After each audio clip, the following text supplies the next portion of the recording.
हिमाचल प्रदेश के कांगड़ा जिले में कालीधार पहाड़ी के बीच ज्वाला माता का मंदिर स्थित है। इस मंदिर का दूसरा नाम जोता वाली माँ का मंदिर या नगरकोट भी है।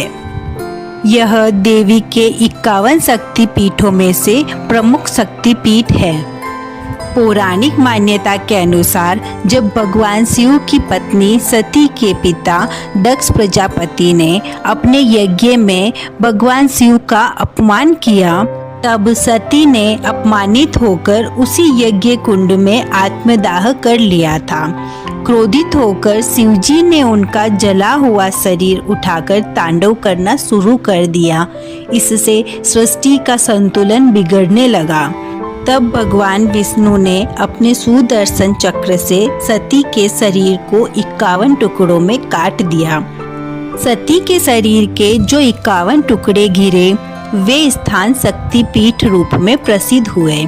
माना जाता है कि ज्वाला देवी मंदिर उस स्थान पर है जहां सती की जीभ गिरी थी। इस मंदिर की सबसे अद्भुत बात यह है कि यहाँ किसी मूर्ति की पूजा नहीं होती, बल्कि धरती से स्वतः निकलने वाली अग्नि ज्वालाओं की पूजा की जाती है। ये ज्वालाएं सदियों से बिना किसी ईंधन के लगातार जल रही हैं और इन्हीं ज्वालाओं को माँ ज्वाला देवी का रूप माना जाता है। यहाँ कुल 9 ज्वालाएं जलती है जो माँ के 9 रूपों का प्रतीक है। इनमें से प्रमुख ज्वाला माता ज्वाला देवी स्वयं है, जो भक्तों को आशीर्वाद देती रहती हैं। अन्य 8 ज्वालाएं माँ अन्नपूर्णा, माँ विंध्यवासिनी, माँ चंडी, माँ महालक्ष्मी, माँ हिंगलाज, माँ सरस्वती, माँ अंबिका और माँ अंजी हैं, जो भक्तों की विभिन्न मनोकामनाएं पूरी करती हैं।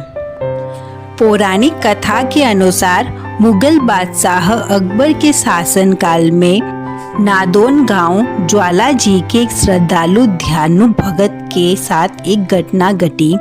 ज्वाला माँ के मंदिर में 1000 भक्तों की तीर्थ यात्रा का नेतृत्व करते हुए ध्यानु भगत और उसके दल को दिल्ली के चांदनी चौक में बादशाह के सिपाहियों ने रोक लिया।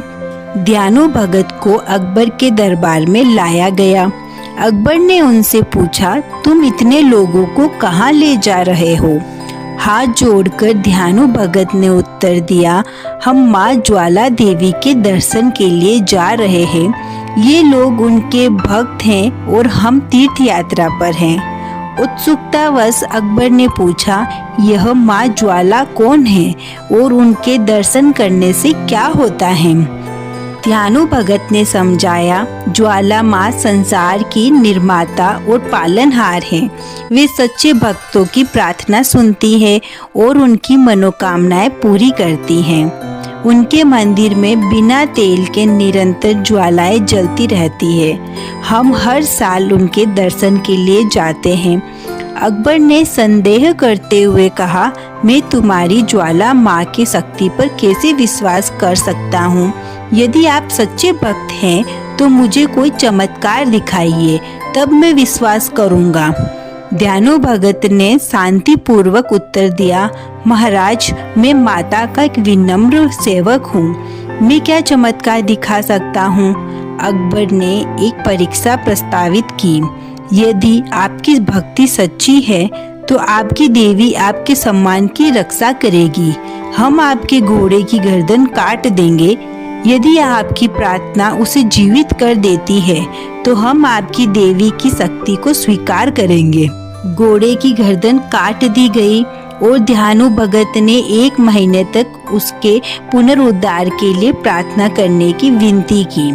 अकबर ने उसकी प्रार्थना स्वीकार कर ली और उन्हें अपनी तीर्थ यात्रा जारी रखने की अनुमति दी। ध्यानु भगत और भक्त ज्वाला माँ के मंदिर पहुँचे, जहाँ उन्होंने रात भर पूजा की। अगली सुबह ध्यानु भगत ने प्रार्थना की, हे माँ, आप सर्वज्ञ हैं। राजा मेरी भक्ति की परीक्षा ले रहे हैं। कृपया मेरे घोड़े को पुनर्जीवित करें, अन्यथा मैं अपना सिर आपके चरणों में अर्पित कर दूंगा। वहाँ सन्नाटा छा गया। ध्यानु भगत ने तब अपना सिर काटकर देवी को अर्पित कर दिया। उसी समय ज्वाला माता प्रकट हुई। उनके प्रकट होते ही ध्यानु पुनर्जीवित हो गया। माता ने कहा, तुम्हारे घोड़े का सिर भी दिल्ली में जोड़ दिया गया है। यह सुनकर ध्यानु और सभी भक्तों ने माँ को प्रणाम किया और वापस दिल्ली की ओर रवाना हो गए। इधर दिल्ली में घोड़े को जीवित देखकर अकबर और उसके मंत्री हैरान रह गए। अकबर ने ज्वाला माता के मंदिर में आग की जांच करने के लिए सैनिकों को भेजा।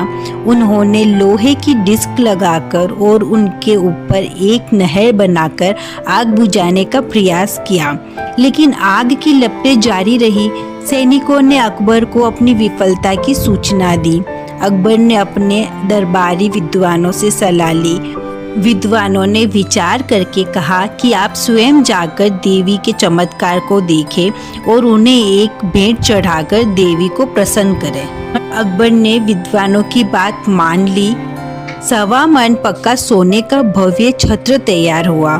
फिर वह छत्र अपने कंधे पर रखकर नंगे पैरों ज्वाला जी के मंदिर पहुँचे और दिव्य ज्योति के दर्शन किए और कहने लगा, हे माँ, मैं आपको 1.25 मन पक्का सोने का भव्य छत्र भेंट स्वरूप चढ़ा रहा हूँ। आज तक किसी राजा ने आपको 1.25 मन पक्का सोने का भव्य छत्र भेंट नहीं किया होगा। कृपया मेरी भेंट स्वीकार करो। अकबर के घमंड भरे शब्द बोलते ही छत्र पर एक दिव्य ज्योति प्रकट हुई और फिर अकबर से वह छत्र नीचे गिर गया और जैसे ही वह छत्र नीचे गिरा वो सोने का न रहा, किसी विचित्र सी धातु का बन गया, जो न तो लोहा था, न पीतल, न तांबा और न कोई धातु। अर्थात देवी ने भेंट अस्वीकार कर ली। इस चमत्कार को देखकर अकबर ने अनेक प्रकार की स्तुति करते हुए माता से क्षमा की, भीख मांगी और अनेक प्रकार से पूजा करके दिल्ली वापस लौटा। आते ही सिपाहियों के लिए सभी भक्तों से प्रेम पूर्वक व्यवहार का आदेश दिया। अकबर बादशाह द्वारा चढ़ाया गया खंडित छत्र ज्वाला माता के दरबार में आज भी पड़ा देखा जा सकता है, जो देखने में सोने का प्रतीत होता है। भार भी सोने का ही है, पर किसी भी धातु का नहीं है। जय ज्वाला माता की। Thank you. लाइक करो, सब्सक्राइब करो।